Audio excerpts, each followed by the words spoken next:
శ్రీమాత్రే నమ. జయ గురు దత్తాత్రేయ నమ. ఈ వీడియోలో మనం జూలై 1వ తారీఖు నుంచి డిసెంబర్ 31వ తారీఖు మధ్యలో జరిగే సుమారుగా ఒక అర్ధ సంవత్సర ఫలితాలు 2024లో రెండవ భాగం ఏ విధంగా జాతకుడికి ఉండబోతుంది. అయితే మనం జనవరి నుంచి జూన్ వరకు జరిగిపోయినటువంటి జాతకాన్ని వాటి యొక్క స్థితిగతుల్ని ఇంకొకసారి రివ్యూ చేసుకొని కనీసం జరిగిపోయినటువంటి పొరపాట్లు అవ్వచ్చు, లాభ నష్టాలు అవ్వచ్చు, ఈ రాబోయే అర్ధ సంవత్సరంలో సరిదిద్దుకునే విధంగా గ్రహాలు ఇస్తున్నటువంటి అవకాశాలు ఏ విధంగా ఉపయోగించుకోవాలి అన్నటువంటి ఉద్దేశంతో ఇది కేవలం ఒక రివ్యూ లాగా, ఒక రివిజన్ లాగా చెప్పడం జరుగుతుంది. రాబోయే జూలై నుంచి డిసెంబర్ మధ్యలో జరగబోయే అర్ధ సంవత్సర ఫలితాలు. మరి మేజర్గా ప్రథమ భాగం మనం చూసుకున్నప్పుడు ఇంచుమించుగా మనకి శని భగవానుడు, అలాగే గురు భగవానుడు మరి డైరెక్ట్ మోషన్లో ఉంటూ జాతకుడికి డైరెక్ట్గా ఫలితాలు ఇవ్వడం జరిగింది. మరి ఈ అర్ధ సంవత్సరంలో మనకి జూన్ 30వ తారీఖు నుంచి సరిగ్గా సెకండ్ హాఫ్ ప్రారంభం అవగానే మనకి శని భగవానుడు మనకి వక్ర గమనంలోకి రావడం జరుగుతుంది. అలాగే మనకి ఈ అక్టోబర్ 9వ తారీఖు నుంచి గురు భగవానుడు వక్ర గమనంలోకి చెందడం జరుగుతుంది. అయితే ఈ వక్ర గమనం చెందడం వల్ల మరి జాతకులకు వచ్చే ఉపయోగం ఏంటి, గ్రహాలకి ఏ విధమైనటువంటి స్వాతంత్రం వస్తుంది అన్న విషయాన్ని గమనిస్తే మకర రాశి వారికి రాబోయే జూలై 1 నుంచి డిసెంబర్ 31 అర్ధ సంవత్సరంలో ఏ విధంగా ఉండబోతుంది అని వీడియోలో మనం ఒకసారి తెలుసుకునే ప్రయత్నం చేద్దాం. అంటే జరిగిపోయినటువంటి 6 నెలలు జనవరి టు జూన్ మధ్యలో ఏ విధంగా జరిగింది, ఏ విధమైన పొరపాట్లు జరిగినాయి. చాలా వరకు మకర రాశి వారికి మరి జనవరి టు జూన్ పెద్దగా ఏమీ అభివృద్ధికరమైన పరిస్థితులు రాలేదు. మరి కనీసం ఈ రాబోయే 6 నెలలైనా మనం దీన్ని ఏ విధంగా రెక్టిఫై చేసుకోవాలి, ఏ విధంగా అభివృద్ధికరంగా ముందుకు వెళ్ళాలి అన్న విషయాలు ఈ వీడియోలో తెలుసుకుందాం. మరి ముందుగా ఈ అర్ధ సంవత్సర ప్రారంభంలోనే ఈ శని భగవానుడు వక్రించడం జరిగింది. అంటే జూన్ 30 నుంచే వక్రిస్తున్నాడు ఆటోమేటిక్గా.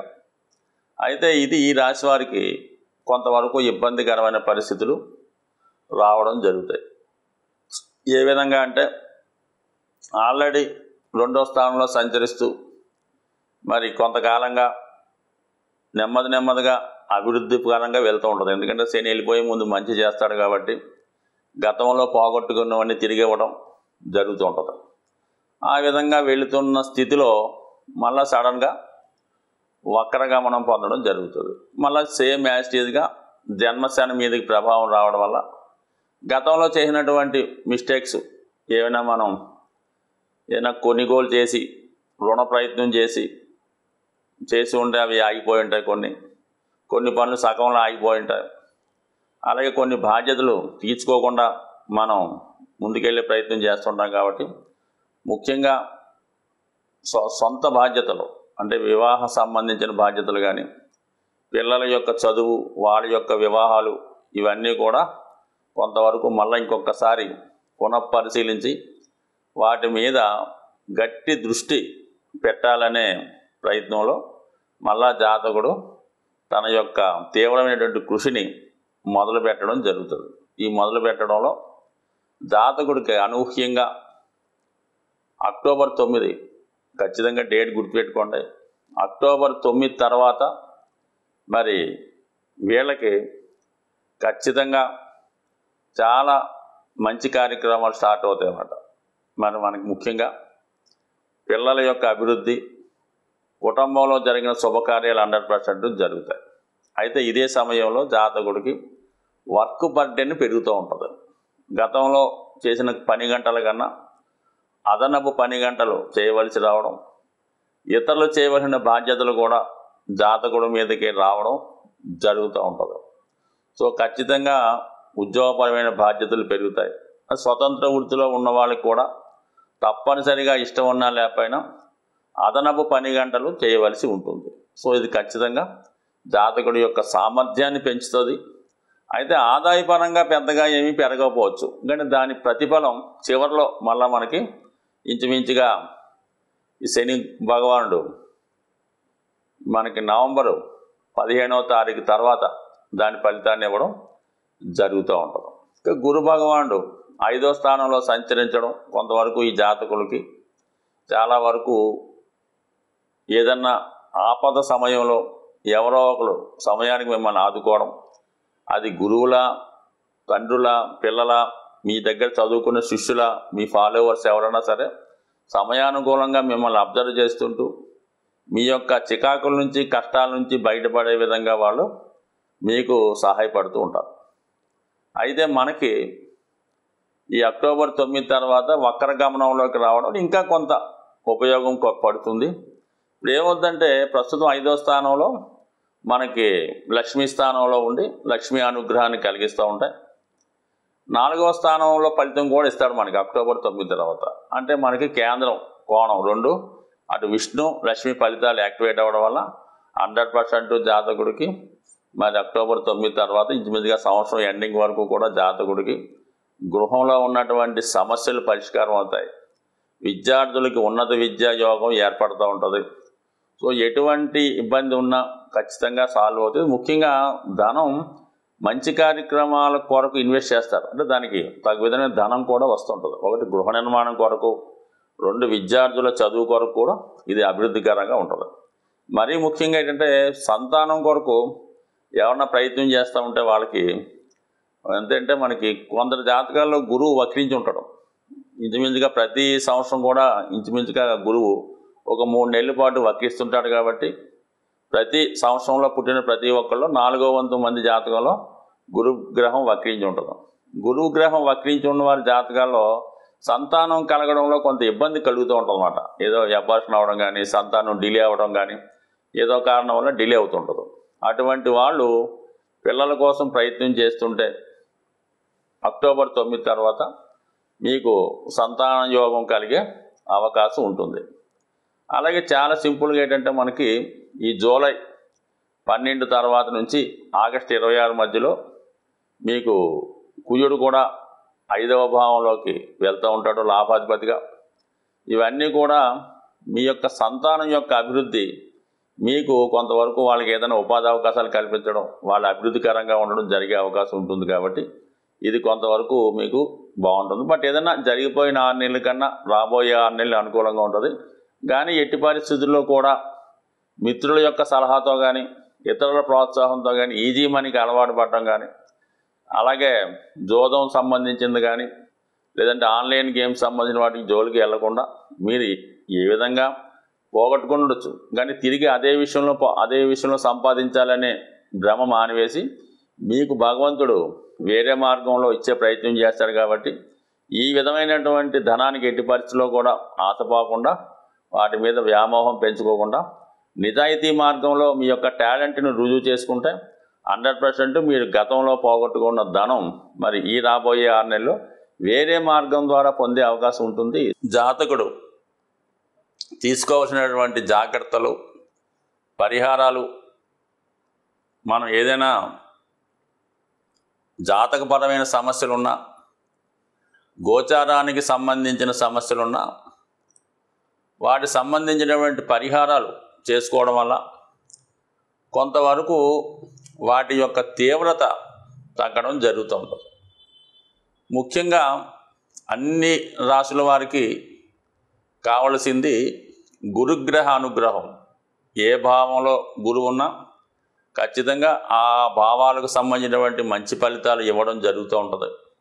అయితే గురుగ్రహ అనుగ్రహం కోసం ఎప్పుడన్నా సరే మీరు గోవుల్ని సేవించడం వల్ల, ఎక్కువగా గురువు యొక్క ఆరాధన, అంటే మనకి ప్రత్యక్షంగా ఉన్నటువంటి మీకు విద్య నేర్పిన గురువు అవ్వచ్చు, ప్రస్తుతం మరి షిరిడి సాయిబాబా వారు, దత్తాత్రేయులు వారు, అలాగే వెంకయ్య స్వామి గారు, రాఘవేంద్ర స్వామి, ఇటువంటి వారికి దేవాలయాల్లో మరి అక్కడ దేవాలయాన్ని దర్శించి తగు విధంగా గురువుని సేవించడం చేయడం వల్ల జాతకంలో గురువు బలవంతుడై మీకు మిగతా గ్రహాలు కూడా అనుకూలించే ఫలితం ఇవ్వడం జరుగుతుంది. ఇంకా తీవ్ర ఇబ్బందుల్లో ఉన్నవాళ్ళు, ముఖ్యంగా అనారోగ్య సమస్య కానీ బాగా ఫైనాన్షియల్ స్ట్రగుల్ ఉన్నవాళ్ళు ఏం చేయాలంటే వారు గోశాల దర్శించి ఆ గోశాలలో వీరు ఎంత బరువు ఉన్నారు చూసుకోండి. సుమారు ఒక 60 కేజీలు ఉంటాయి. ఒక 6 కేజీలు శనగలు మరి నానబెట్టిన కానీ వాటి ముడిసరుకు కానీ కొని ఆ గోశాలలో మీరు ఇవ్వాలంటే మీరు ఆవుకు ప్రత్యేకంగా పెట్టక్కర్లేదు.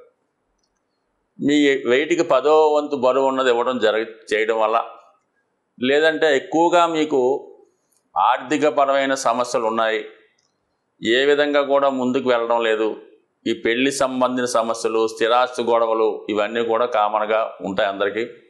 వాళ్ళు ఏం చేయాలంటే మీరు ఒక అరటిపళ్ళు గెల ఏదైనా కొద్దిగా మనం ప్రయాణం చేస్తే మరి రోడ్డు దాటిన తర్వాత కొద్ది రిమోట్ ఏరియాకి వెళ్తే ఎక్కువ కోతులు ఉండే ప్రాంతాలు వస్తుంటాయి. ప్రతి ఒక్క ఊర్లో కూడా చిన్న చిన్న అడవులు అవి ఉండడం వల్ల కోతులు ఉంటుంటాయి. ఆ కోతులకి రోడ్డు మీద కాకుండా సైడు ఈ అరటిపళ్ళు గెలం ఏ పండు ఆ పండు ఎరగొట్టి కోతులకు ఆహారంగా పెట్టడం. ఇంకా ఓపిక ఉన్న వాళ్ళు ఏదన్నా సరే అరటిపళ్ళతో పాటు ఈ మొక్కజొన్నలు అవ్వచ్చు, మామిడి పళ్ళు అవ్వచ్చు, ఏవైనా సరే మరి కోతులకి ఆహారం పెట్టడం వల్ల ఆర్థికపరమైన సమస్యలు ఏ సమస్యని ఇంకా నో డౌట్ ఇంకా మీరు కోతులకు ఆహారం పెడితే మీకు ఎంత క్లిష్టమైన సమస్య అయినా 100% పరిష్కారం అయ్యే అవకాశం ఉంటుంది. ఇక అలాగే శని భగవాను యొక్క అనుగ్రహం కావాలి. ఏలినాడు శని, అష్టమ శని, వక్ర శని అనేక రకాలు జరుగుతుంటాయి.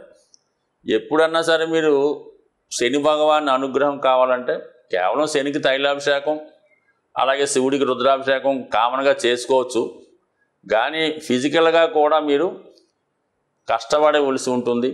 మాన్యువల్గా మీరు చేసుకోగలమంటే మీరు మాన్యువల్గా ఆ వర్క్ చేసుకోండి. ముఖ్యంగా ఎవరైతే నిరాశ్రులై ఉంటారో, వృద్ధులై ఉంటారో, రోగగ్రస్తులై ఉంటారో వాళ్ళకి మీకు తోచిన విధంగా సేవ చేయగలిగితే సేవ చేయండి. వాళ్ళు ఏదైనా రోడ్డు దాటడానికి అవసరమైతే సహాయపడండి. లేదంటే వారికి కప్పుకోనక దుప్పటి కానీ, తినడానికి మంచి ఆహారం కానీ, ముఖ్యంగా మెడిసిన్స్ వాళ్ళకి ఒక నెలకి 2 నెలలకు సరిపోయే మందులు ఇవ్వడం కూడా ఖచ్చితంగా మీకు శని భగవానుడు అనుగ్రహించే అవకాశం ఉంటుంది. దాని తర్వాత ముఖ్యంగా రాహు ఎక్కువ ఇబ్బందులు పెడుతుంటాడు. అత్యాశ వల్ల, దుర్మార్గమైన పనులు చేయడం వల్ల జాతకులకి ఎక్కువగా జైలు శిక్షలు, లేదంటే ఈ ఏదన్నా మర్డర్లో చిక్కుకోవడమో, లేదంటే ఎవరన్నా వాళ్ళని హత్య చేయడం ఇలా జరుగుతుంటుంది. అంటే ఏ కార్యక్రమాలు చేస్తుంటాడో వాడు ఆ విధంగానే మరణిస్తూ ఉంటాడు అన్నమాట.